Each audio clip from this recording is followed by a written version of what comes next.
to the podcast. It's been a while, like for us. Yeah. I mean, it hasn't actually been a while for you guys to listen to us, but it's been a while since we recorded one of these. I'm back. I'm Lucas.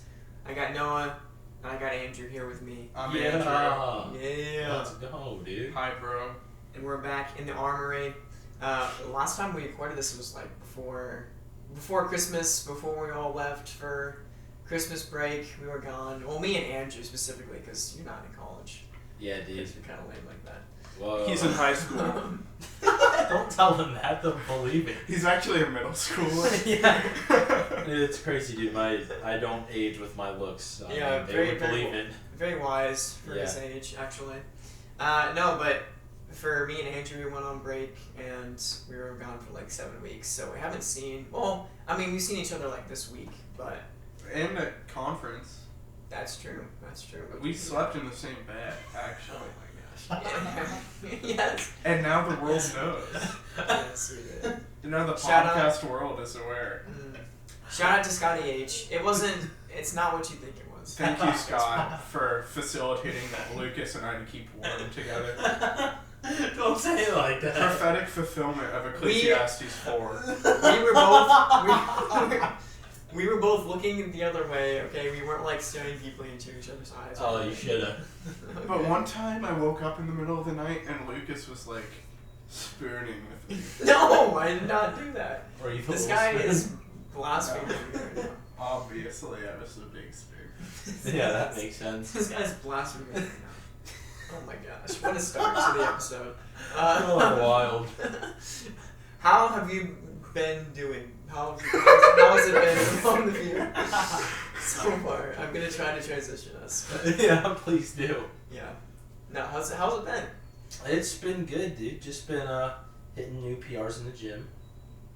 Bench press, I was at 215. Now I'm at 220. Woo. Full. Let's go. 5 pounds, dude. Dude, for a high schooler, he's ripped. Yeah, dude. He's Just the biggest, right? I ain't never seen a high schooler. Right. I'm only a freshman too, so I mean, like, it's kind of crazy. It's wild. Yeah, dude. I've been known to while a time or two. So how are things going at the school?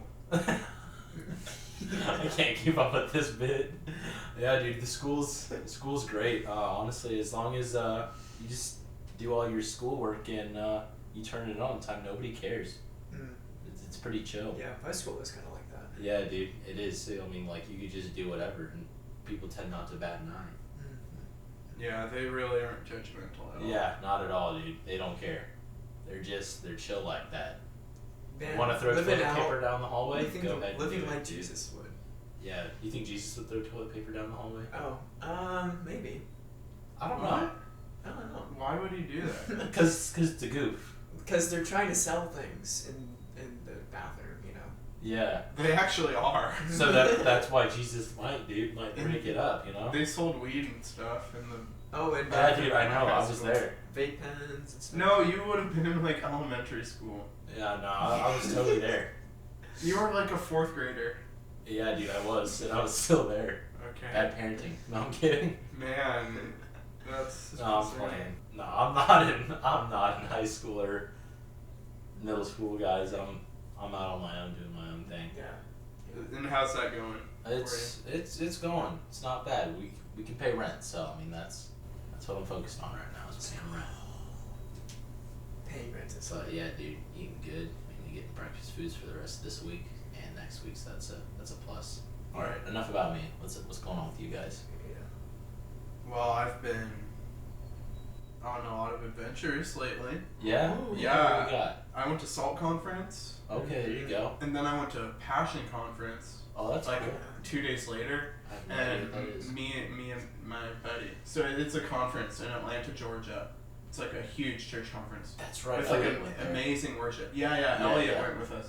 Yeah. And we went down and we drove through the storm. Almost died. I was in 2 close calls in my car with like really bad accidents. Yeah. But the Lord provided and Atlanta drivers protected. are the worst too. No, dude, Atlanta was the safe part. It was Where all were y'all? we drove through Colombia in the middle of the ice and snow. Oh yeah, that's why. And my car doesn't have 4-wheel drive. It's a Honda Civic. Yep. What about you, Lucas? What have you been up to? Hey, I'm glad you made it safely. I'm glad you're here in one piece. Here to do the pod. Is that what I am to you? Just like a voice on your podcast? Yeah, dude, you're just a voice on his podcast.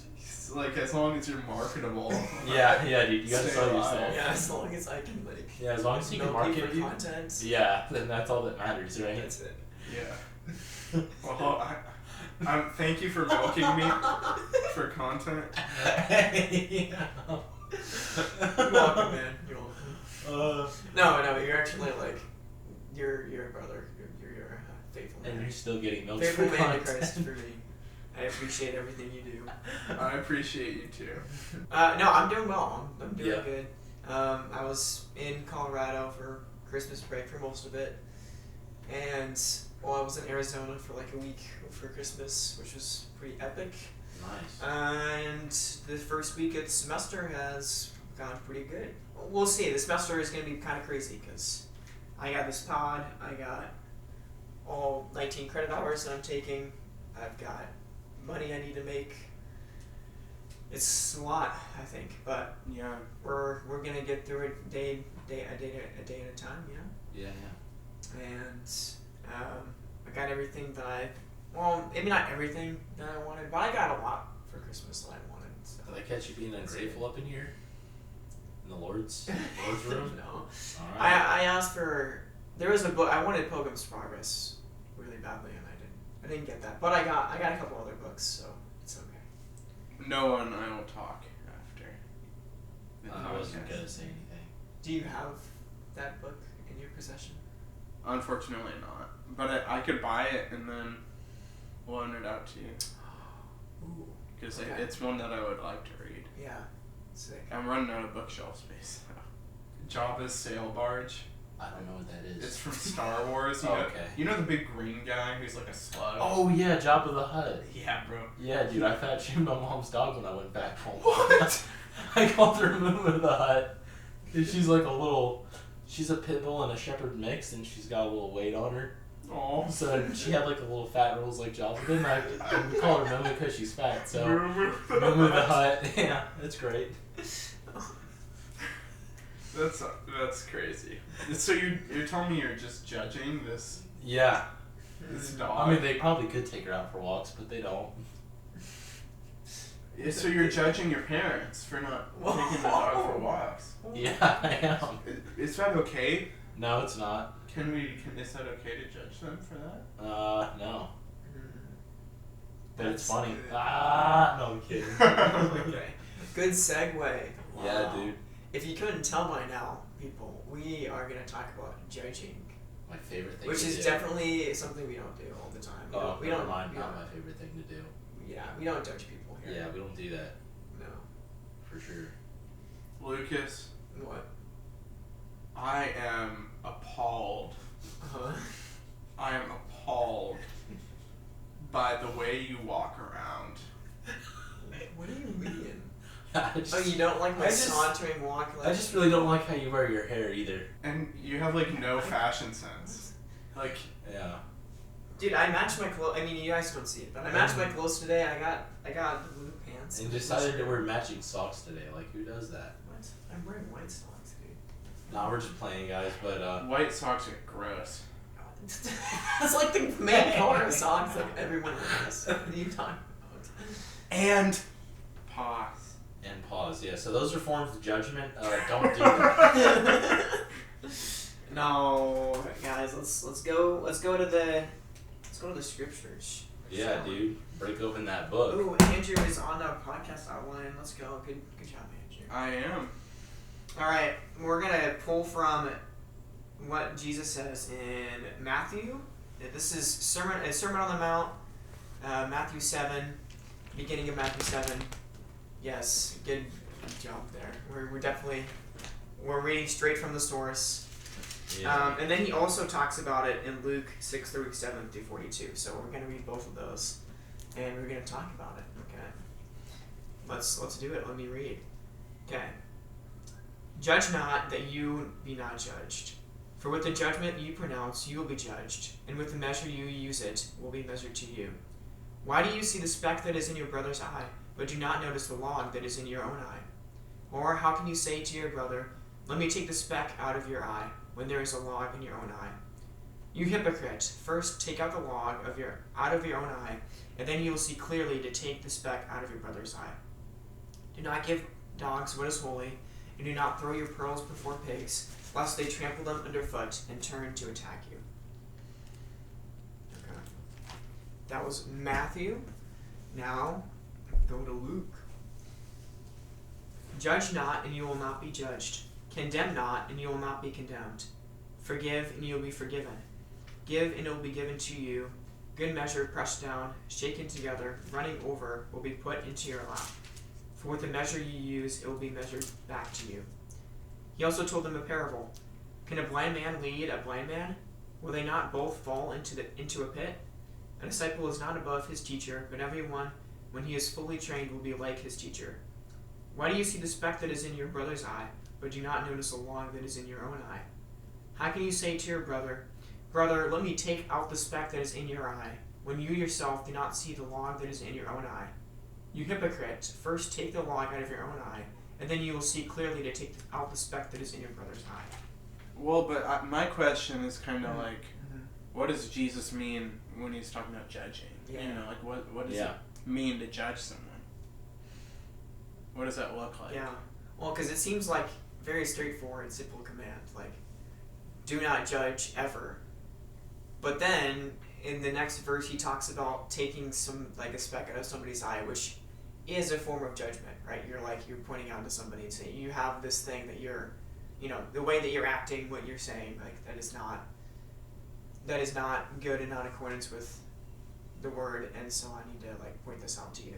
That's a form of judgment. But then later in the Sermon on the Mount, he's like, woe to the Pharisees. And he declares judgment on the Pharisees because they're not fulfilling the law. And he goes into the temple and has a whip and drives people out of the temple.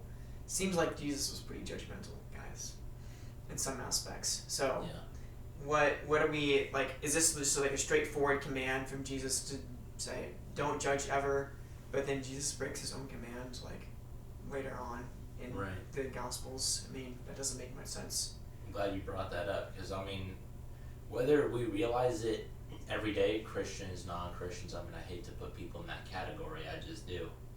But we judge everybody every day, whether it's based off of positivity or negativity, I feel like it looks different in the eyes of I want to say a mature Christian. The reason why I say this, because I feel like a mature Christian would realize, okay, that's great that we are not supposed to judge, but I feel like we are supposed to hold each other accountable. Does that make sense? Mm-hmm. Yeah. So, judging, I'm right there with that, but guess what? We're fallen creatures.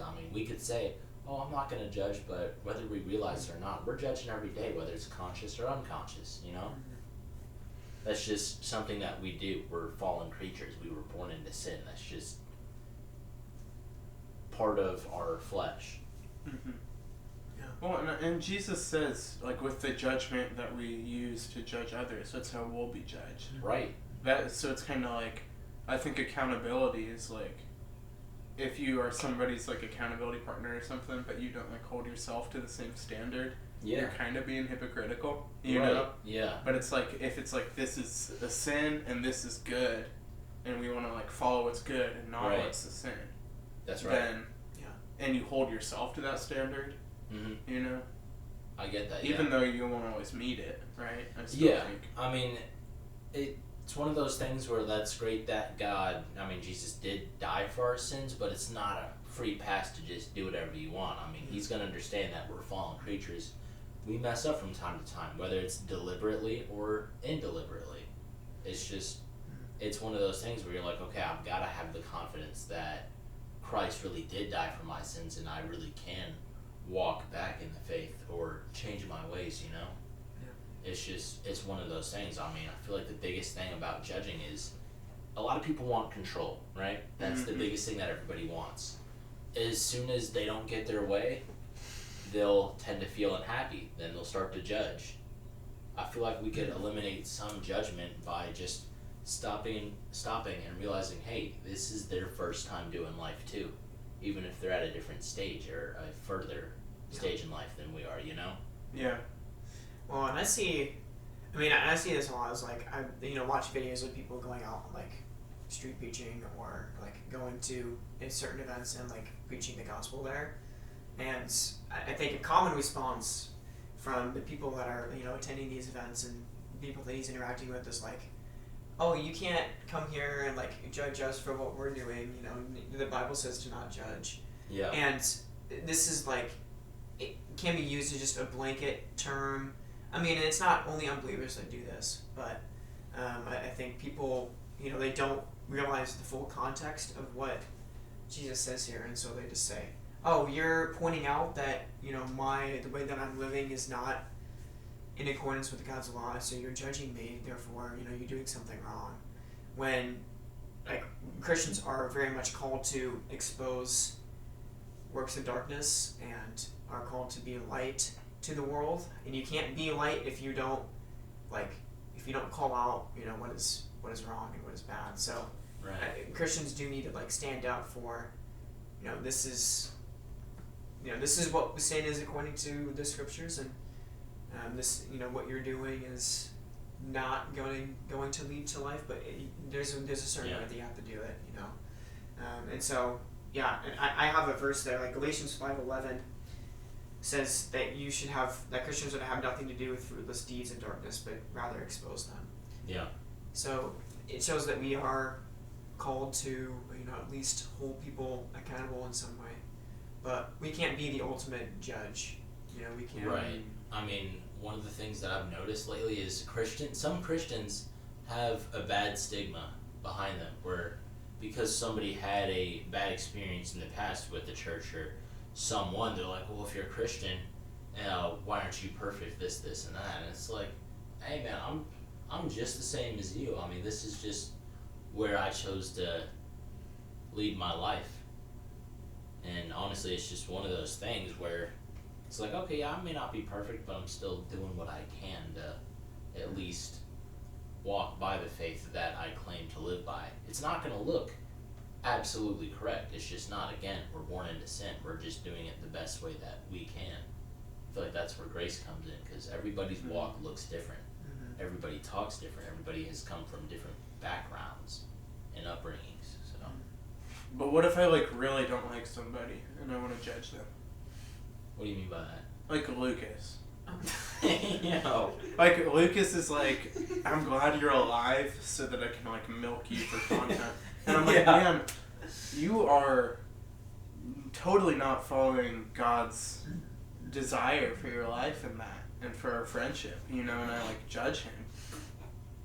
It's like, is that okay? Yeah. But it doesn't come from like, oh, I want this to like change. I would say it's like, I just don't like Lucas. Yeah, I would say you'd have to forgive him for trying to milk you for content in that aspect, and you just gotta keep on pushing. It's not really for him, it's for your heart, because you're just gonna dwell on that bitterness, and then it's just gonna become more bitter, and then soon it's not gonna be contained anymore, and then you're just gonna crash out and take it out on somebody else.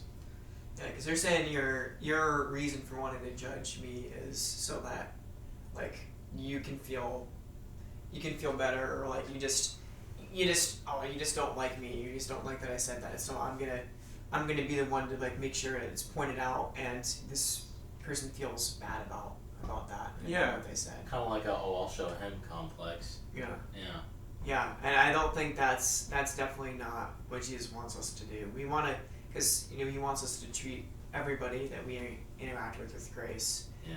And I think, the key to understanding what Jesus really means by him saying judge not is in verse 37 he says condemn not and you will not be condemned. I think that's more so what Jesus is going for, is the condemning nature of you look at somebody that's done something wrong, either to you or just in general, and you say, this person is like removed from God's grace, and I can place myself in God's judgment seat and I can say like this person is definitely going to be like separated from him. Yeah. And that, that's a place we can't be there. We shouldn't be there. Yeah. But it also reveals a deep heart issue that we have where we think we can be in that place of the judgment seat, and we think we're high and we're lifted up, and it's a pride thing, and I think like Jesus wants us to avoid that. Yeah. And also like with judging outsiders of the church, I don't. Yeah. There's a limit. Like I don't expect non-believers to live by the same standards that believers should. Right. In some ways, But it's like we shouldn't. It's like you were saying. We shouldn't expect unbelievers to like believe the same, like live the same way we do, because they believe different things. Yeah. And that's like, if I was an unbeliever, I would totally be living differently. I mean, I've met some believers where it's like, I mean, it's very rare. I haven't met them often, but they're like, oh, they're not living this certain way, so now we're just gonna condemn them. It's like, yeah, you're acting very hostile, just like they were towards us. I mean, you don't fight fire with fire, Yeah. And I feel like the biggest thing of judging is, not only is it just this form of, I didn't really get my way, or I don't think this person should look how I think that they should look, but I feel like it comes from having that justice complex. Especially if we see wrong and we're just like, this needs to be fixed, and we're like, oh, like you said earlier, I'm gonna see to it that God takes you away from his presence. Like, yeah, like that justice complex came from somewhere, but the ideas that we have here on this earth, some of them aren't very great. Let's talk about capital punishment, an eye for an eye, right? Yeah. I mean, for a while there, I was for it. I really was with a lot of things. Until you got into the gray areas, now I'm like, dude, I don't know. And Scripture's like, hey, just give it to God. He's going to handle it. That's great that you want this to be justified. You want it to be fixed. But that's up to him right there. I mean, there's a lot of bad things that do go on still that I see. And the biggest argument is, well, if God's so good, why would he let this, and this happen? Like, okay, that's great that we're here on this earth, but believer or non-believer, we're still going to go through suffering.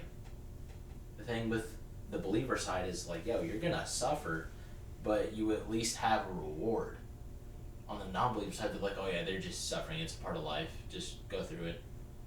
Some people go, oh no, it's character development. Oh no, we're being forged through the fire right now. What doesn't kill you makes you stronger. Well, see, there's that line too. Absolutely.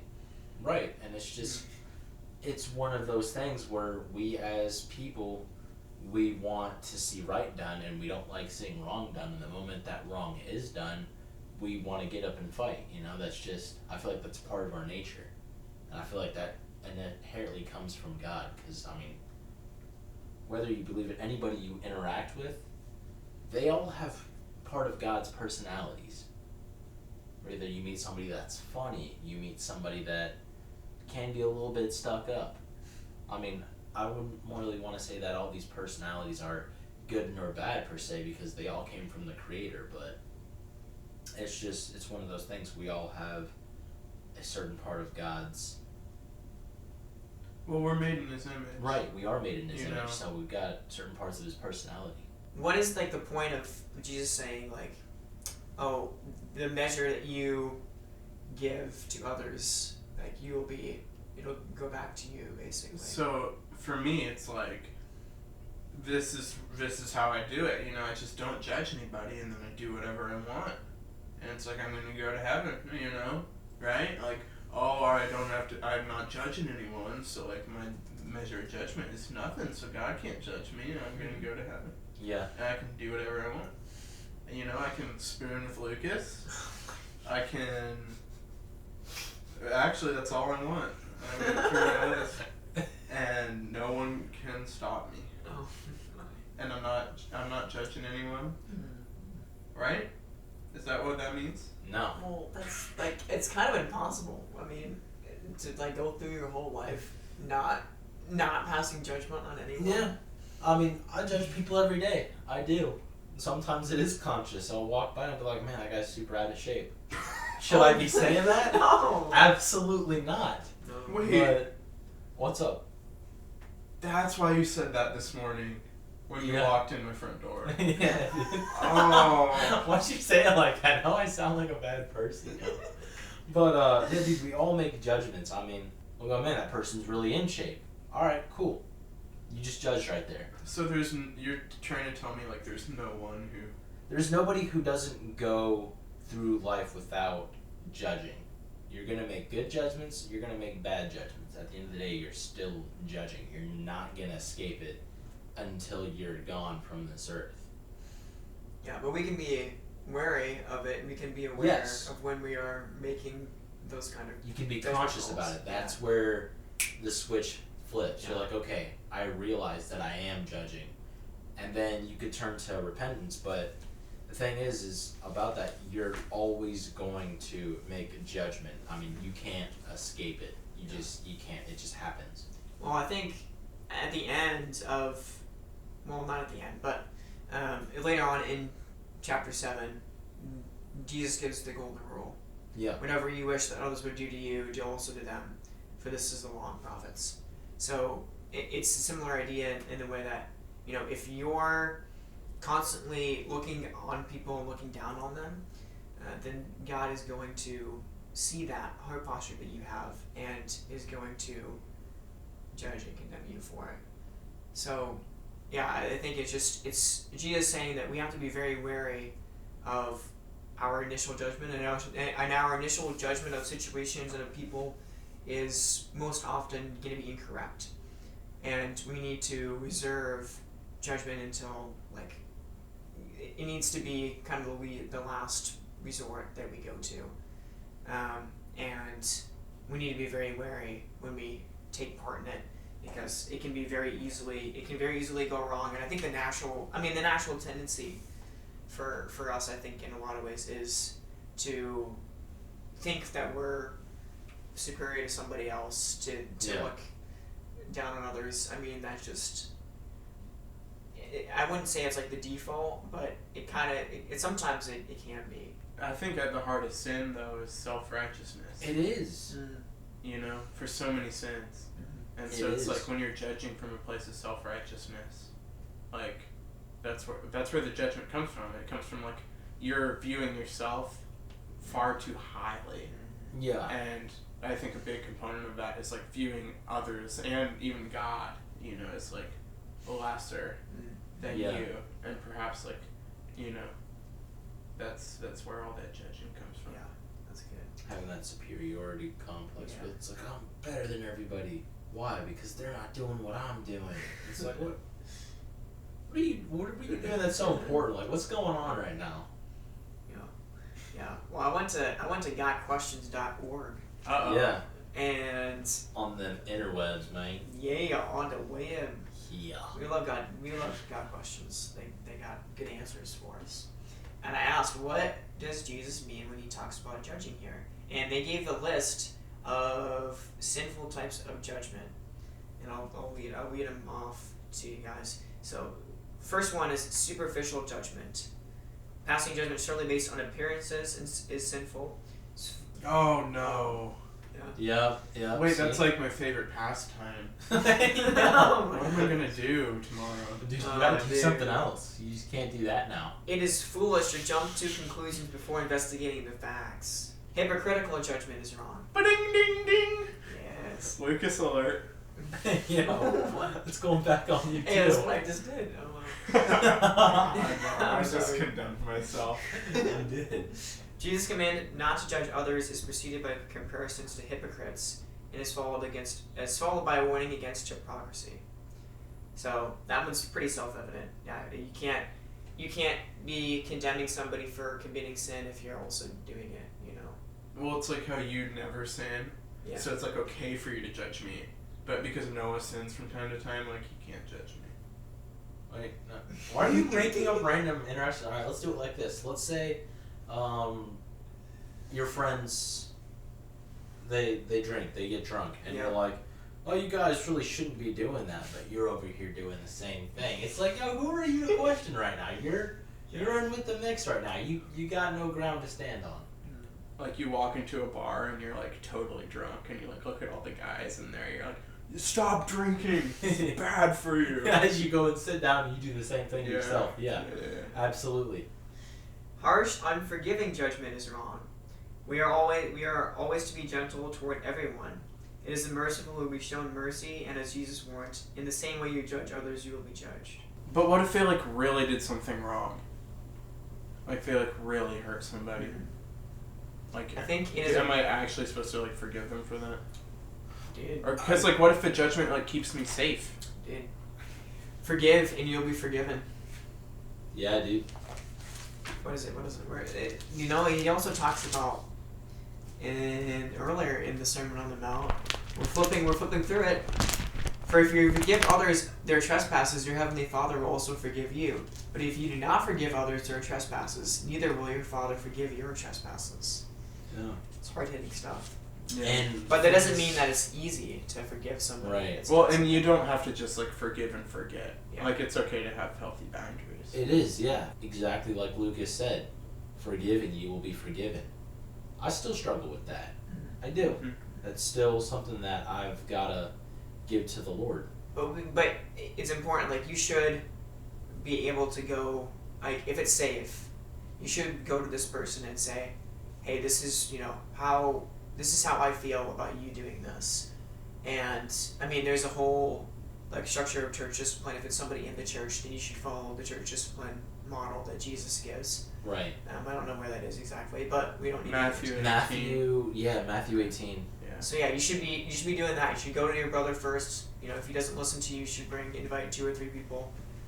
If they doesn't listen to them, you should bring the whole entire church to it, or at least like the leaders, elders of the church.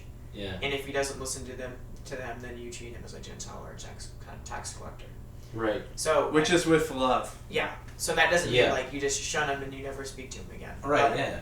That means that you don't need to. Well, it means that you don't necessarily need to like associate. You don't have to associate with them. It means that this person has rejected the grace that they've been extended repeatedly. Right. And they don't see the seriousness of what they have done. And, guess what? Jesus and God, God will, it's up to God to pronounce and to say, what happens to them because of that. And it's not your job, and you can remove yourself from that situation at that point. Moving on, self-righteous judgment is wrong. I mean, we kind of already talked about this, but, judgment that we pass on to others because we think we're better than other people. And, God opposes the proud. And Jesus even talks about having a righteousness that exceeds the Pharisees. And then untrue judgment is wrong. So that's like false witness. You're like, you look at somebody, you say, oh, you go out and get drunk all the time. I'm going to judge you for that when they don't actually do that. Yeah. So that's what Got Question says, the judgment that is that we shouldn't be participating in.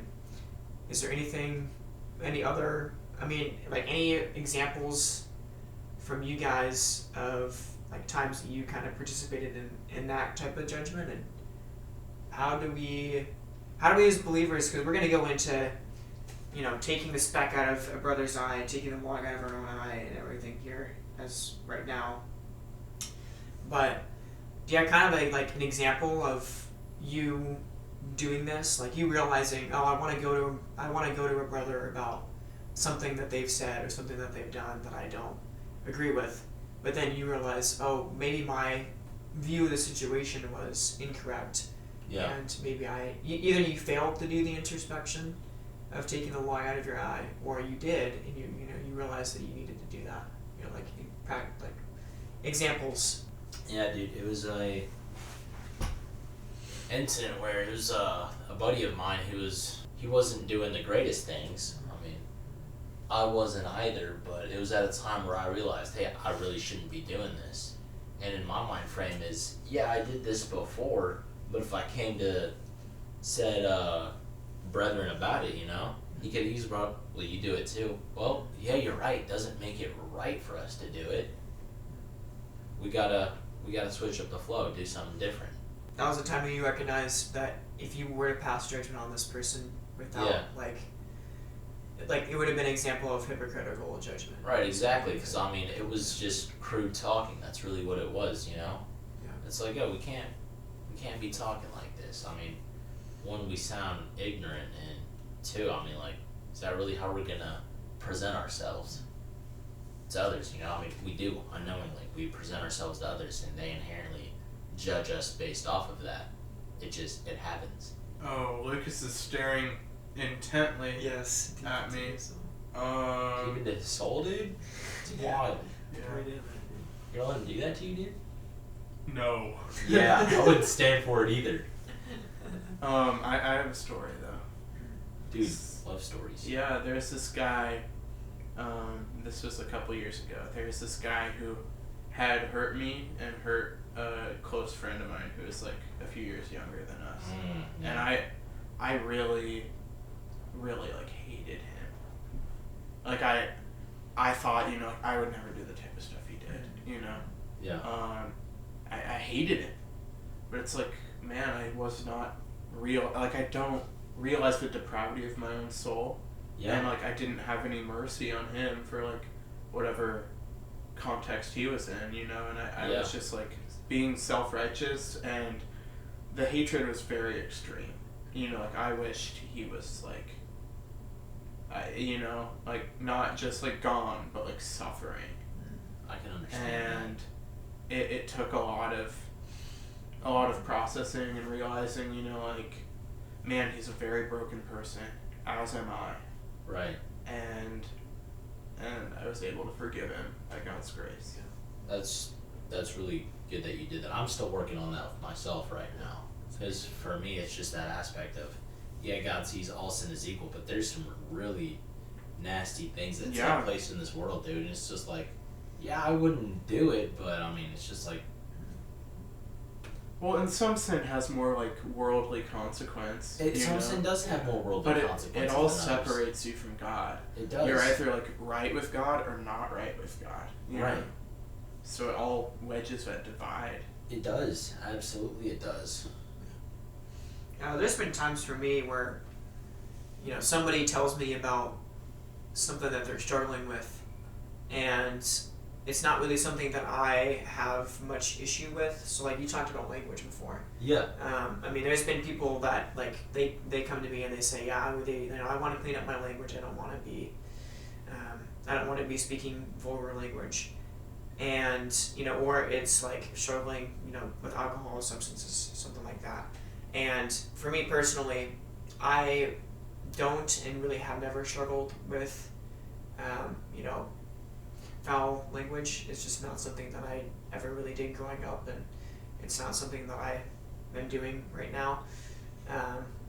And like, let's go. Debbie's in the chat. But like alcohol, substances too, like it's struggles that I can't totally relate to because I haven't been in those struggles before. And sometimes if I'm not careful, I can take this mindset of, I haven't struggled with this, so therefore, you know, I'm like a better, more mature believer than they are. Like, man, you know, like less mature believers struggle with foul language or with like drinking a lot and stuff. Yeah. And you know, that's a prideful attitude that I have, because there's sins that I'm struggling with more than others, and you know, some people like just different paths, and you know, other people that I know are further along in terms of that, you know, being able to find victory over that sin, and so I have to keep that in mind. But there's been times where I've had to like take a step back and realize, okay, just because I don't struggle with this doesn't mean that I'm, you know, further along, or that I'm better than this person that is struggling with this thing, you know. Right. Yeah. I completely agree with that, because I mean, we've all got different vices. Does that make sense?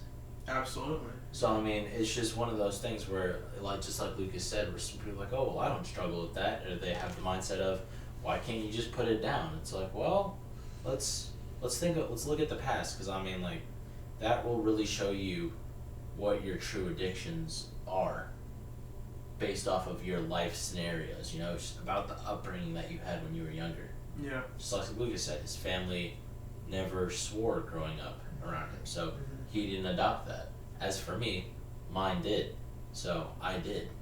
I think it's very telling that before Jesus in Luke tells people to see the speck that's in your brother's eye and remove the log that's in your own eye, he tells them this like super small parable, to a couple of sentences. Can a blind man lead a blind man? Will they not both fall into a pit? A disciple is not above his teacher, but everyone when he is fully trained will be like his teacher.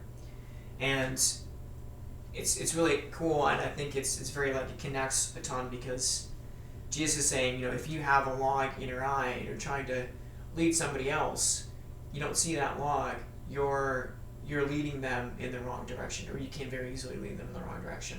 Yeah. You're like a blind man who doesn't see your own faults and your own sin, and so you therefore cannot properly lead this other person out of the sin that they're struggling with and what they're going through. And a disciple is not fully above his teacher. This is just Jesus putting everyone on a level playing field. No Christian can claim that they're superior to the teachers that they're being taught. Maybe this person has been a believer more, and so they have things that they're not struggling with as much as you are.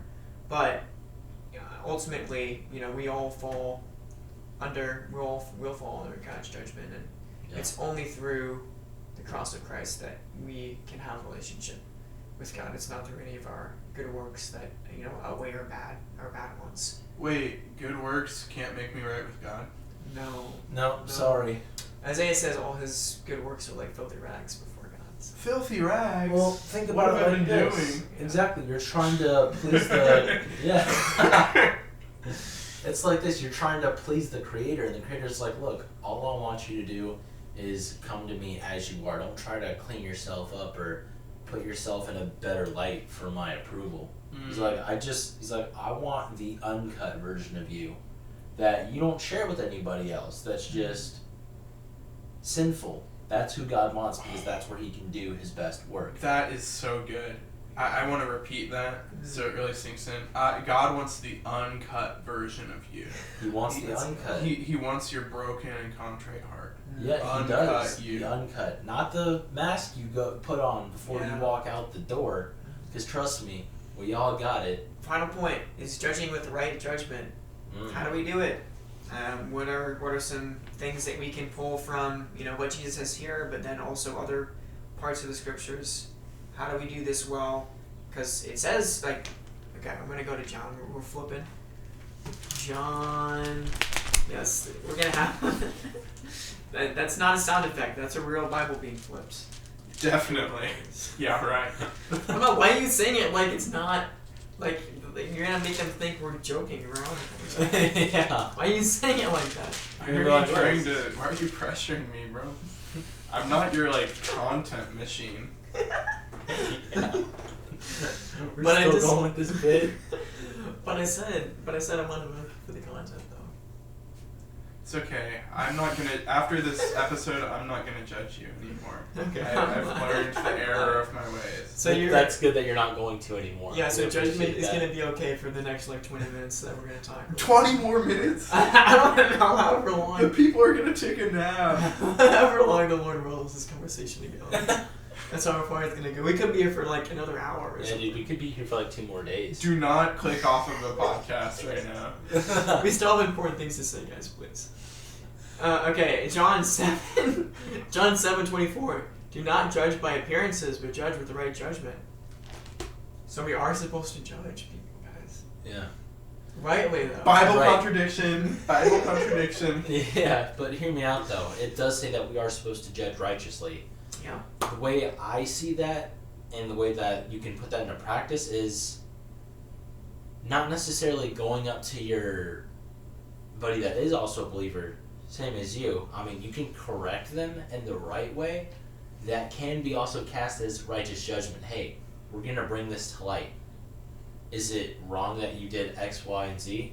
Yes, but we can fix that. Kind of going through that whole church in Matthew aspects. I mean, you can do it that way, but just going out in the streets and going, I'm better than you. You can't be doing this. Yeah. God favors me. That's why I can do this. It's like, hold on. No, get off your pulpit before he strikes you down with that lightning. You know, but it's one of those things where it's just like you have to.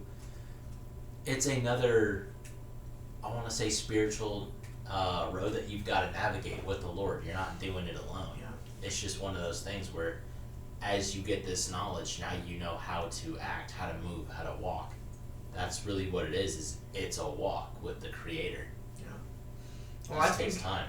I think the outline that Jesus gives us for like church discipline is very much, you know, how we can practically apply this teaching in our own lives with believers.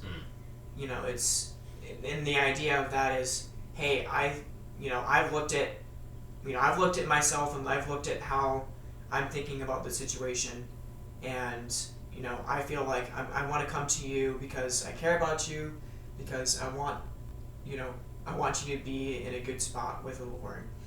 But I do feel like you've said something, you've done something that, you know, has made me feel this way, and you know, I don't want to come out here and judge you, condemn you for it, but I want to kind of hear your side of the story.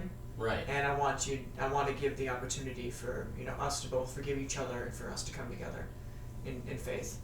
I think that's how we can do it with believers. But what about with non-believers? You know, because they might not see it in the same way. They might not see something that you see as sin, as sinful. Yeah. How do we handle it? Like, do we need to handle it differently with unbelievers? I think you do. Okay. This is the reason why I say that. Since they have not devoted their lives to Christ, I feel they are not within the same boundaries. There's the laws that they operate and the laws that we operate, they're not the same laws. And the reason why I say that is the laws away from God, you've got so much more quote-unquote freedom in that version of life, but it doesn't lead to anything for us believers. We see the end of that tunnel. There's nothing good that is going to fulfill us. It's going to be just quick monetary pleasures of the world. Well, with the Lord, oh, you want this? All right, cool. Well, it's going to have to be a slow burn. You have to be formed where I need you to be in order to go to this next spot where I need to take you. Well, the other world, guess what? You've got comfort in whatever you want to do.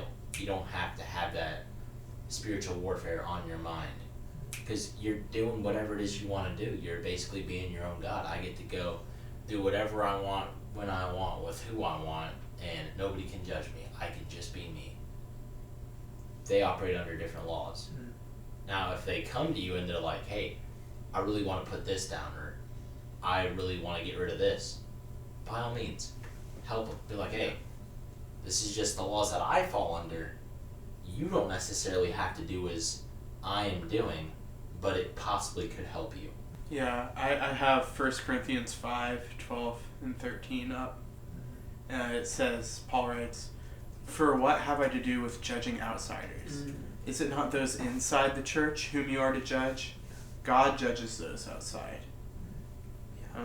So thank you for bringing that passage up. Yeah. I think that you brought that up. I think that's important. You know, it's like, but we are to love those outside the church. Absolutely. And obviously love and judgment are not mutually exclusive, because I think when we judge those inside the church, it comes from a place of love. It does. And it's all about their best interests, and most importantly, chiefly, God's glory in their lives. You know, it's like, man, how can we be glorifying God more through the way that we live? And it's like, if something isn't adding up, we should call that out. Yeah. Because ideally, the person would want to change and want to fix that. One thing I want to hit on, I mean, this is just totally random, but people are like, oh, you want to bear fruit, you want to bear fruit. That's great, but what you don't realize is we're all bearing fruit.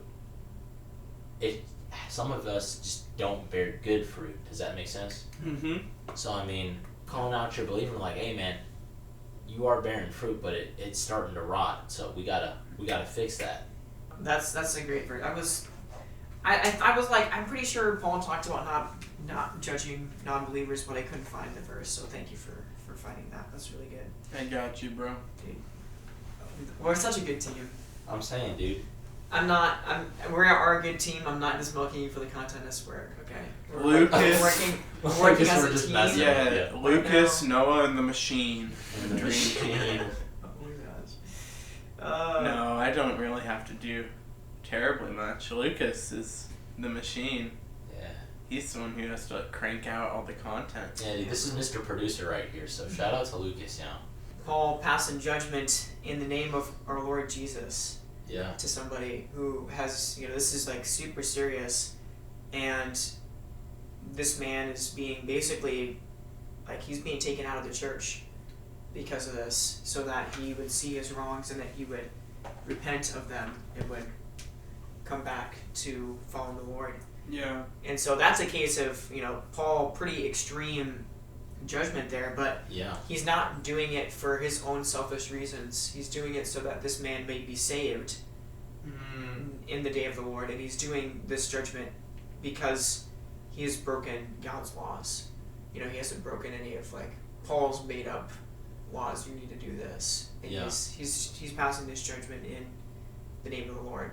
And obviously, the Lord in the Old Testament and the New, he's going to judge all people of all nations, right? And he judges nations in the Old Testament, and we look at those judgments and we can say that they're kind of harsh, like, oh man, God, why would you do this, Yeah. And I started to read Habakkuk, but one of the, or however you pronounce it, but we'll run with Habakkuk. Okay.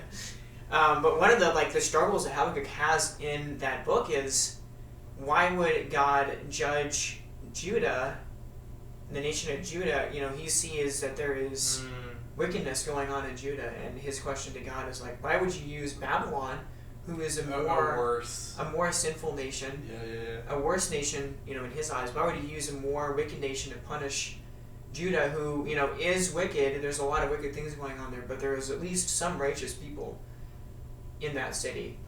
And I haven't actually read the chapter where God answers him, so you can maybe give a better answer to why God would do that. But there are those kind of questions of man, God is going to be the one that passes judgment, and he does it a lot. Does it in the Old Testament, but his judgment is always just. His judgment is always righteous, because he has a fuller picture of the nation and of the situation than we do, and we just have to trust that his ways and his judgments are going to be righteous, and they are going to be for the good of his people. And that's kind of what Habakkuk learns to do in that book. And Jesus says, ask and it will be given to you, seek and you will find, knock and it will be open to you. For everyone who asks receives, and the one who seeks finds, and the one who knocks it will be opened. Or which one of you, if his son asks him for bread, will give him a stone? Or if he asks for a fish, will he give him a serpent? If you then, who are evil, know how to give good gifts to your children, how much more will your Father, who is in heaven, give good things to those who ask him? So, I think the idea of that, for me, and then James 1:5 says, that if anyone seeks guidance, ask the Lord, and he will give generously. That might be not totally correct, but at least that's very close. So what we see is, Jesus says, it invites us to go to him and to ask him, Lord, I don't know how to rightly judge this situation. I'm not sure, do I need to go to this person? Do I need to point this out to them? Do I need to kind of just to stay out of it? How do I do this in love and with grace to them? What kind of things are impacting my view of the situation? What can be laws that I'm not realizing are there in my own eyes? Mm-hmm. He asks us and he invites us to do that. And Jesus says, if you do that, and you do that faithfully, God will answer those prayers. God will show you how to handle the situation. God will show you, reveal to you the ways in which there's logs in your eye that you may need to take out before you go about taking a speck out of somebody else's eye. And when Solomon asked for wisdom from God, God gave it to him. So I think there is, and in Proverbs talk so much about how important it is to have wisdom and how we need wisdom to approach situations. So I think it's very clear from what Jesus says here, and then from other passages in the scriptures, that if we want to know how to deal with situations where we're going to be passing some judgment on people, we don't know how to do it correctly, go to God, ask Him for that advice. Go to other brothers who have maybe seen the situation, know a little bit about it. They can give you some advice too. In a way that's not gossiping. Yeah. I want to emphasize that. Yeah, definitely don't gossip. Yeah. I mean, you can easily talk to said person about themselves, but do it in a loving way. Yeah, don't let it be like a venting session where like, oh, this person is so bad because they did this thing to me. Right. And I feel like there's some Christians that I do know that do that, where they're scared of judging and judgment, where they're like, oh, I don't want to get into it, or I don't want to talk about it too much. Like, no, if you've got grievances, we got to talk about it, Yeah. It just, you have to approach the situation with humility. Yeah. You do. However it goes. I think if you do that, everything else will kind of fall into place. And the Lord really favors the humble. Like, that's very true. And so He will, if you can humble yourself to the point of, like, I need to have this conversation with someone, or, like, I've personally sinned against someone, maybe, I don't want them to judge me, or, like, if you can judge in humility, then I think, I think that's the place to be, that the work is getting to that point. Yeah. That it's praying and meditating on the Lord and growing into the place of humility where you can do that. I can't remember who said it, but it was your mother. That's funny. Probably, actually. But there goes small line being used on me. But somebody said, there's this interview where this older guy was asked by this younger kid. He said, "You wish you were younger?" He said, "No." The kid asked why. He said, "Well, when I was younger, I was not who I am now." He said, "I was still in the process of becoming who God has trained me to become." I feel like as we get older, I feel like if you are striving, you are going to get closer to the Holy Spirit. And you will start to form into who God needs you to be. And I wonder what it would look like. What would the church look like? What would non-believers' view of the church be like? And how would it be changed if we actually practice this? If we actually practice humility when it came to looking at others and judging their actions and being graceful with it. I think it would totally change how the church looks. And I mean, I'm not gonna put broad statements. Like, there are churches that really do this well, and there are believers that do this well. But I do think that there is a perception of the church from people that are not in it, that the church can be unforgiving, and the church can be very judgmental, and doesn't want to have hard conversations when somebody messes up. Either the church just kind of ignores wrongdoing, like what happens in some mega churches, or there's not accountability, or there's too harsh of accountability and this person is shunned from the church and is barred from entering it, or they feel that way because of people passing judgment on them. And so I think it's one of the things that is so important in our modern context, and is one of those things we've heard it countless times to not judge people, but man, what if we actually put it in practice? Yeah. So I hope we can do that going forward. Absolutely. Well, that's all that I have for this podcast episode. Hope you guys got everything that you wanted out of this one. And we'll be back. We'll be back next week. But next time we might have a guest on the podcast, potentially. Wait, really? Maybe. We might have Sam the Man Norman on. Sam the Man Norman. No promises, though. Yeah. But I'm sure he'll be on eventually. Yeah. We gotta see what his schedule's looking like. Yeah. But we do want to invite people on, so we'll have guests eventually. I'm not sure if next week will be a time that we do that, but you'll find out. We'll find out soon enough. Yep. All right. Have a good day, everybody, and God bless.